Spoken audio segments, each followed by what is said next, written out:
Mr. Taylor's English Class.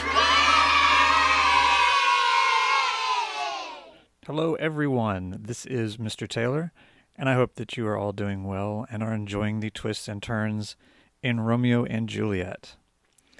If you think back to some of the things we talked about in class, you might recall that I brought up the subject of fate a lot. Like when I said something like, if you were to write a paper about fate as one of the main themes, you would want to use this quote right here. Remember? Okay, well today I'm going to help you find some of those quotes again, and we're going to show how they relate to the theme of fate. So here are some terms that show up in the play when someone is talking about fate. You'll notice that some of these aren't synonyms, nor do they even seem related to fate, like affliction. What the heck, right? Okay, so let's see how each of these are used. Two households, both alike in dignity, in fair Verona, where we lay our scene. From ancient grudge, break to new mutiny, where civil blood makes civil hands unclean.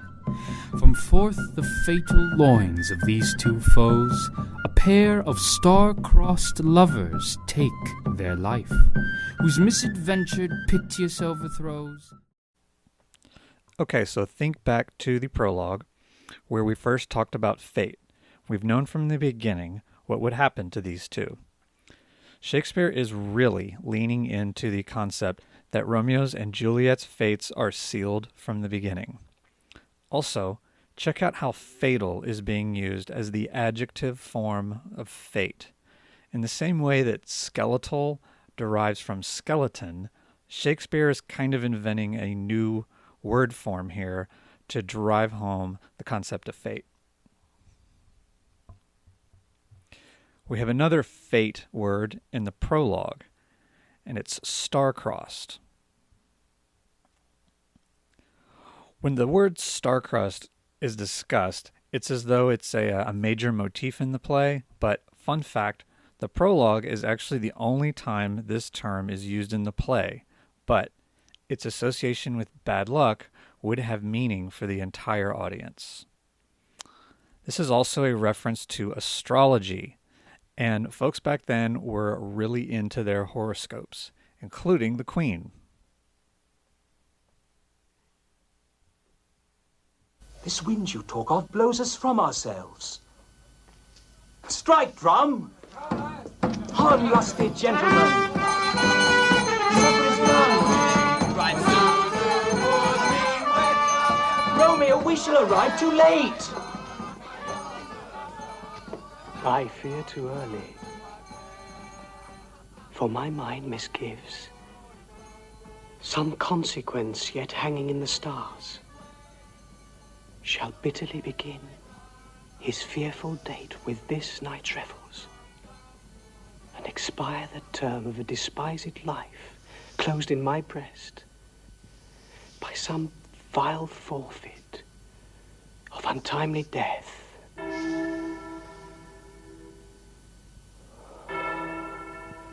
But he that hath the steerage of my course, direct my sail.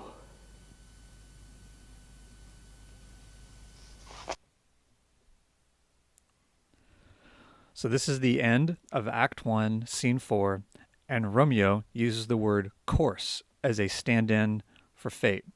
Remember, this is where he's decided to go to the party after all and see what happens. Think back and consider how, at this point, he was still infatuated with Rosaline.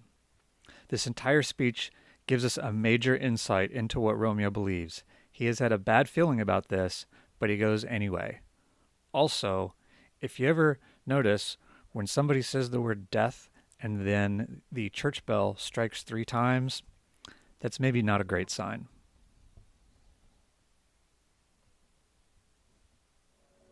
Is she a Capulet? Oh, dear account. My life is my foe's debt. So here we are back at the party where Romeo sees Juliet for the first time, and he's learned who she is. Why do you think Romeo is so quick to hitch his fate to his foe? And it's over a girl who he just met. Romeo! Poor Mercutio's dead.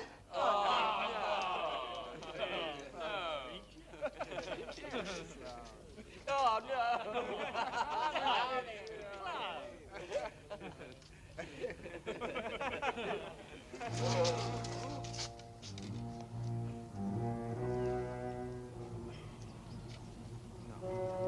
This day's black fate on more days doth depend. This but begins the world, others must end. He gone in triumph, and Mercutio slain! Away to heaven! Respective lenity! Fire! Fury be my conduct now!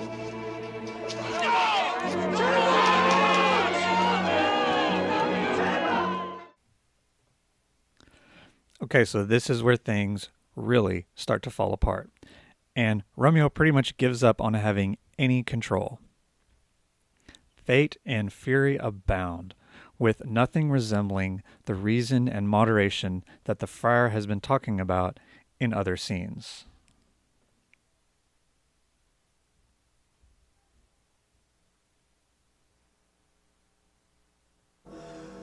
I'm fortune's foe! Oh, Romeo! So we talked at length in class about Romeo's reaction here, specifically how the no fear version changes this to, oh, I have bad luck, and how Romeo takes no responsibility for his actions. But this still plays in to his belief that fate runs everything.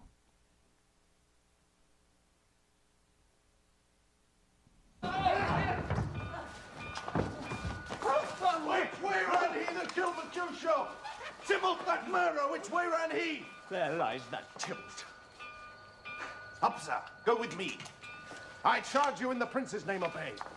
Where are the vile beginners of this fray? Oh, noble prince, I can discover all the unlucky manage of this fatal brawl. There lies the man slain by young Romeo, who slew thy kinsman, brave Mercutio.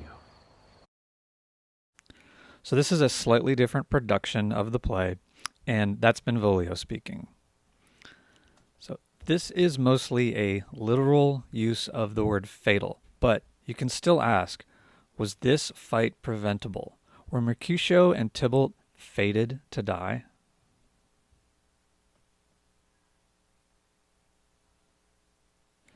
Later in Act 3, the term affliction is used by Friar Lawrence to describe Romeo.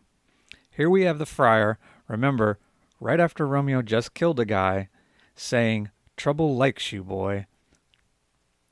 Note the use of calamity, too. Calamity is a tragic event, so there is an extremely negative connotation associated with these words. The use of affliction is also personification, because affliction in this sentence is someone or something who is really into Romeo for some reason.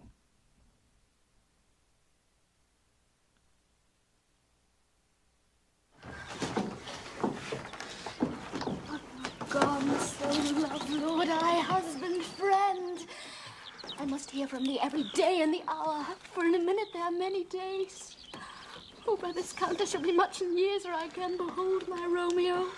Farewell, I will omit no opportunity that may convey my greetings, love, to thee. Oh, think'st thou we shall ever meet again? I doubt it not. And all these woes shall serve for sweet discords in our times to come. Oh, God, I've an ill-divining soul. Methinks I see thee now, thou art so low, as one dead in the bottom of a tomb. Either my eyesight fails, or thou look'st pale. And trust me, love, in my eyes, so do you. Dry sorrow drinks our blood. Adieu. Adieu. Oh, fortune. Fortune, fortune. All men call thee fickle. If thou art fickle, what dost thou with him that is renowned for faith? Be fickle, fortune, for then I hope thou wilt not keep him long, but send him back.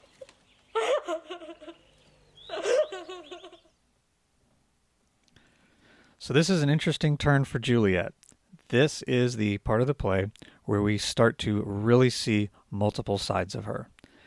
And here she is also following a long literary tradition of speaking to fortune, aka Tyche or Fortuna, and wondering why her fortunes seem so random and not in her control. This picture is a sculpture of Fortune. If you do an image search for her, you will find many sculptures, drawings, and paintings with her as the main subject. Here's an extra example that we'll encounter in Act 5.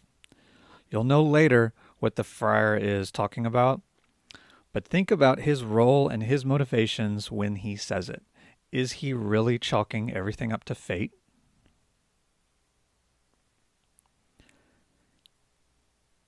Here's your writing activity. Remember, you just have to pick one. I look forward to reading your thoughts.